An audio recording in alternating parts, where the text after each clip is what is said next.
How's it going? I hope you're doing pretty well. Right now, the moon is at 12.2% illumination in the sign of Capricorn. Also, yes, I did take a long break. I needed it, so I did. So there's that. um, Without further ado, let's tap into your energy and kind of see what you need to hear. Oh, and also, before I continue, I would like to bring up the fact that rather than going back and doing all the birthday bonuses that I missed, I would rather just like to push forward, and then like as I get to those signs, like normal reading, then I'll throw in like a bonus reading to make up for that, right? With Ophiuchus and Capricorn and Aquarius, all y'all. So anyway, there's that. So let's see who you are and what you need to hear right now. In this new cycle that we're entering.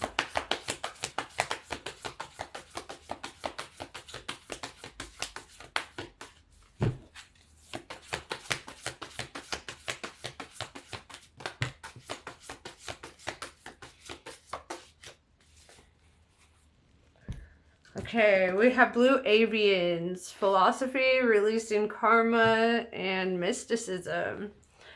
I'm all about all that. Releasing karma actually kind of talks on, doing the shadow work and having to confront, not only our faults, but, what we hold against others on a subconscious or spiritual plane. And so there's a lot of letting that go. We've got Lyran, strength, courage, and bravery. This reminds me of the Leo card, the strength card, like there's a lion there. And this really requires a lot of restraint too, right? Strength is not just brute force. It's also like the strength to restrain, to not do certain things, to kind of like be more disciplined in our actions and our intentions and all that. Then we have Tausetians, resilient, bold, and sassy. I love the energy of this card. She just looks like, what? Also with both of these cards though, I see like the arms crossed, right?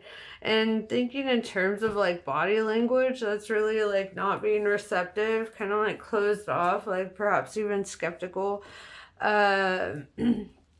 So let's see.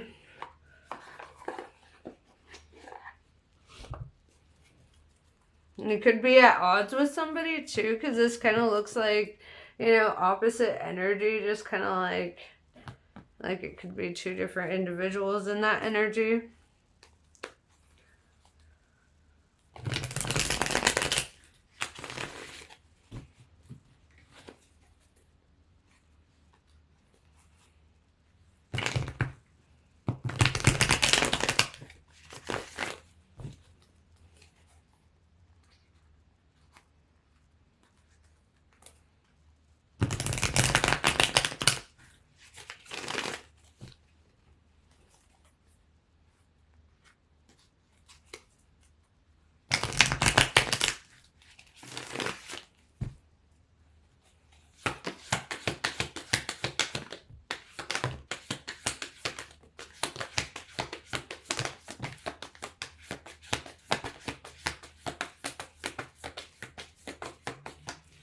All right, interesting imagery right off the bat here, dog.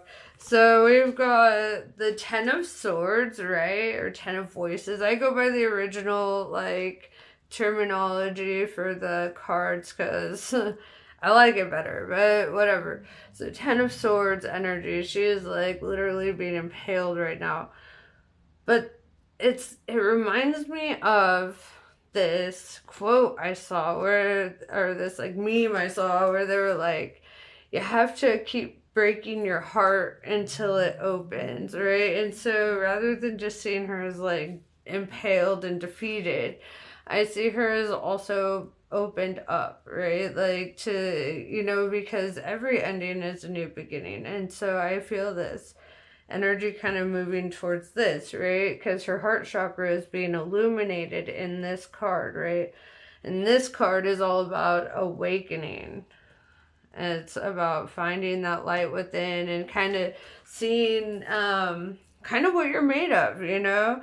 We've got the Queen of Wands, right? Basking in it. I love the imagery here. And this is why I feel like this is not so much about being defeated as it is about being opened up, right? Like spiritually opened up, like something perhaps had to come to an end, or you know, certain cycles played out, karma was released, you know, but it looks like you're headed towards a really good place. We have the Seven of Swords in reverse, right? This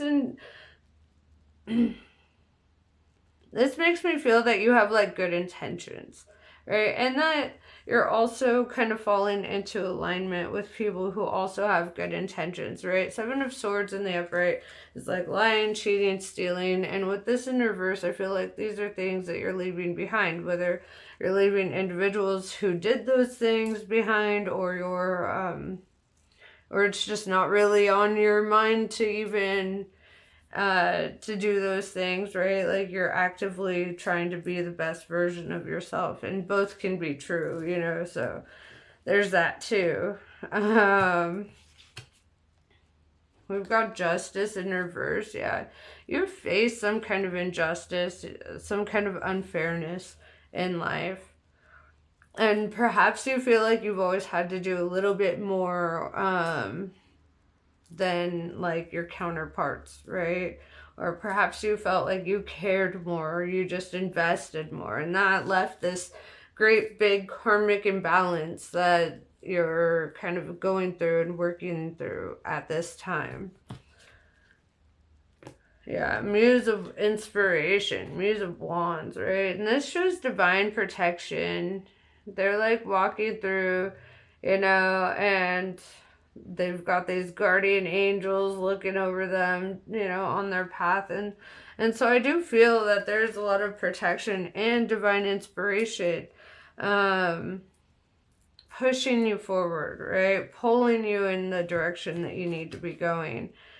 Yeah, Three of Swords in reverse, healing, growing.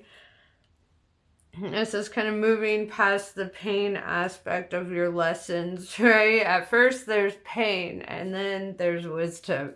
And so I feel that that's kind of where you're at. You're in the wisdom stage. You're in the stage of healing and kind of understanding why certain things had to play out the way that they did.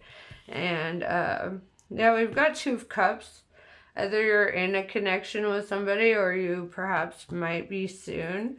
Right? This is all about like your soul kind of swimming with another person's soul and feeling almost like a destiny, you know, kind of energy. We have 10 of Wands, 10-10, endings, new beginnings, because you had the 10 of Swords. 10 of Wands is releasing the burdens, releasing that monotonous, like, played out bullshit, really, you know, it's like you're no longer carrying the burdens that hold you back, because that's really the image here. She's carrying this vase, and if she sets it down, she could go a lot further and a lot faster. But it's like holding on to an unnecessary burden. In most decks, you'll see somebody carrying like a bundle of sticks, and it's like, why didn't they just collect sticks closer to their destination instead of like way out here and then going all the way up to the castle, you know? And so it's just holding on to a necessary burden. This 10 of Wands, and it's also coming to the end of that, right? Because 10 in numerology is all about releasing and walking into your new beginning. So yeah, we have the Chariot in reverse. Not everyone's coming with you. And I feel like you've heard that before. Look, it's lonely at the top, but the view is fantastic, right? And that's kind of, you know, spiritually true, physically true. It's true in every dimension that, like, And this is not saying that, you know, this relationship is going to fail. It's just saying that perhaps people in your friend groups, people who followed you, people who, you know, you thought were going to just be there forever. Like, I see, like, they're not all destined to go where you're going. So there's a level of having to release that energy too. We have the Knight of Cups. If you're not already in a love connection, I feel something moving towards you, right? The Knight of Cups is like the knight in shining armor, the fairy tale bullshit, you know, and I've seen it happen for people, so I guess it's not really fairy tale bullshit, but, you know, this looks like somebody could be pursuing you, or vice versa, you know, you could be pursuing them, but the Two of Cups with the Knight of Cups is a pretty good indication that this new cycle is going to involve love, right? We have the Four of Swords, what you were called to do: rest, take care of yourself, use a bath bomb, get divine wisdom, right? See that little person right there seeking divine wisdom from the goddess. And so, you know, it's like kind of looking deeper, having more introspection, doing, you know, the things that are good for you, eating good foods, going on walks, doing things that genuinely only benefit you, you know, and not in a selfish way, but just in a self-love way. Right?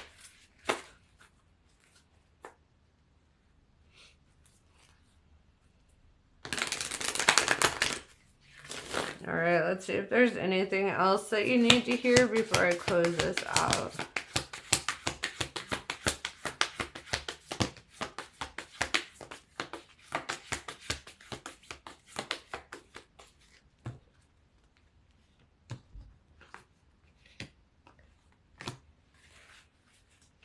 Now, I see that the things that you have to work through right now, things that your current or new relationship will really help you to fix within yourself, is kind of like this feeling that you never get what you want, or that things just don't work out a certain way for you. Like, perhaps you've like been a little fixed in certain mindsets, and it's kind of calling you to release that, right? With the Nine of Cups in reverse, this is like kind of that feeling like, oh, you know, nothing super great ever happens for me. And it's kind of like that woe is me, you know. And I see that you're really being called to not entertain that, right? With the Six of Cups in reverse, it's like, stop ruminating. The best thing you can do is be looking always forward, right? With the Seven of Cups in reverse too, it also says that you're going to be, you know, no longer looking at potential options if you are going into your relationships. Those of you who are already in a relationship, dope, you've already done this, right? You've already gotten to this point of, you know, no longer looking in the sea to see what kind of fish are in there. You're kind of like, there's contentment, right? So I do see a loving connection, whatever the case, with the Two of Cups, the Knight of Cups, Seven of Cups in reverse. It's like not even wanting to entertain other people, right? Not even having that in like the background of your mind. You're just like, no, I don't entertain that idea at all. All right, and let's finish up with what Kali has to say for you.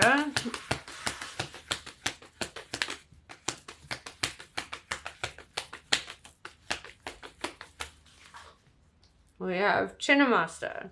In order to grow, the soul may need to separate itself from that which it once relied upon. Oppression will be overcome. Do not cling to what has been. Sometimes the best way to heal from the past is to cut it off completely and focus on inner regeneration and reorientation toward a more fulfilling future. You shall know true love and freedom. That's what I have for you. Namaste. I love you all. I will talk to you later.